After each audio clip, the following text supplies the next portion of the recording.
When we heard Call of Duty Black Ops was preparing to unveil its multiplayer, we didn't waste any time. Our destination, Treyarch. Our mission, the most detailed hands-on coverage inside Xbox can provide. So sit back, relax, and keep a sharp lookout. Every feature you hear about in this preview has never before been done in a Call of Duty game.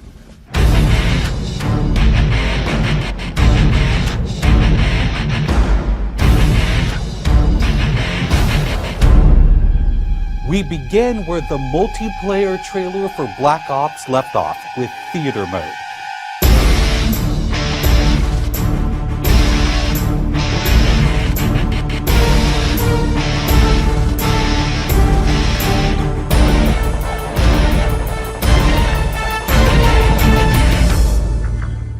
Dan Bunting explains.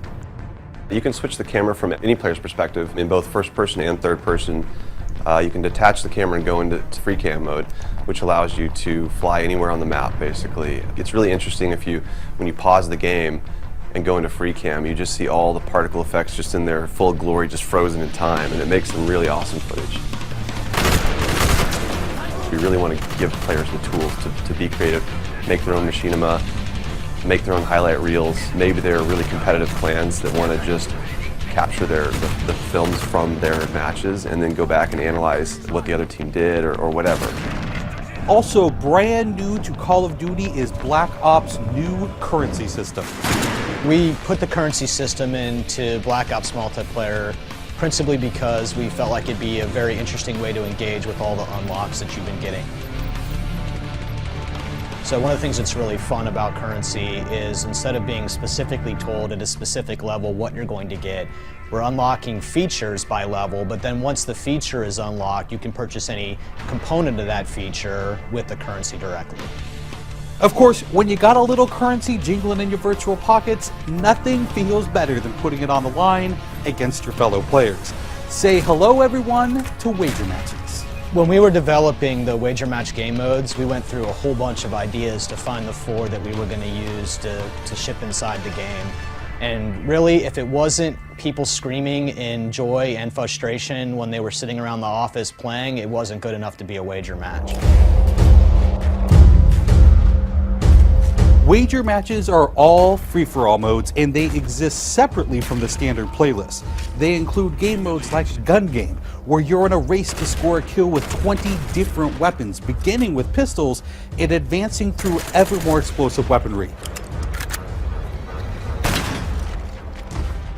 It's extremely rewarding for us as a design team to put something up there that people are reacting to really well and it's slightly different than what they get, and everyone loves the core game, and you have to be very careful when you're finessing the core mechanics of the game. But wager matches let us kind of get our creativity flowing and do some things that you're not normally used to, and then spin them up in unique ways and combine things in ways that you haven't seen before, that you never really thought of, and that wouldn't be appropriate for the core game but are completely appropriate for wager matches.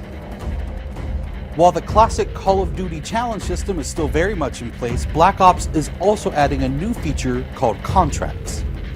Right, so if you're using the contract system, you actually have to put up a little of your own currency in order for a bigger payday. And depending on the contract, some contracts pay XP, some pay more currency, some pay both. But they're all time limited, and it's game time limited, so you have to go to work to accomplish that contract within the time period in order to get paid.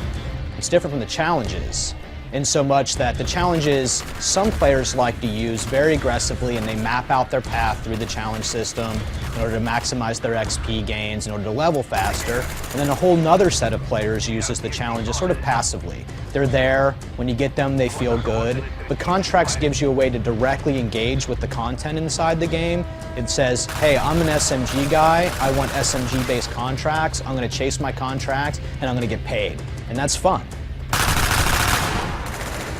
Another focus for Black Ops is player customization, including things like unlockable face paint, unique perk-specific character models, and a whole lot of weapon customization.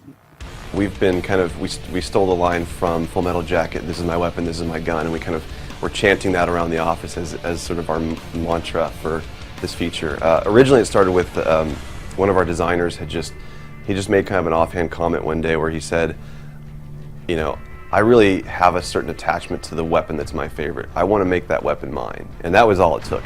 So from there it was just, what are the things that are cool? It's like, put your clan tag on your gun, of course. And we've got, the Emblem editor by itself is an element of creativity for players. And then the reticles, of course, why not give people the option to select what kind of red dot they have. Maybe they don't like a dot, maybe they like a circle, maybe they like a triangle, maybe they like a standard crosshair, maybe they just want a line. And then there is combat training, which allows you to get comfortable with the trappings of multiplayer by competing in matches against AI-controlled opponents. You know, it's our hope that combat training can convert people who are largely single-player gamers who might have, dabbled around in multiplayer but never made that leap to playing online, and give them kind of this experience where they can get familiar with the mechanics and features and systems that multiplayer has, but they can do so at their own pace, they can do so without someone screaming in their ear what a noob they are, and practice up and then join the competitive fold. Experienced players could use combat training to practice up on a particular weapon, a particular tactic, or a particular map. So we think it appeals to both audiences, but most directly, it was designed to help new players get into the mix.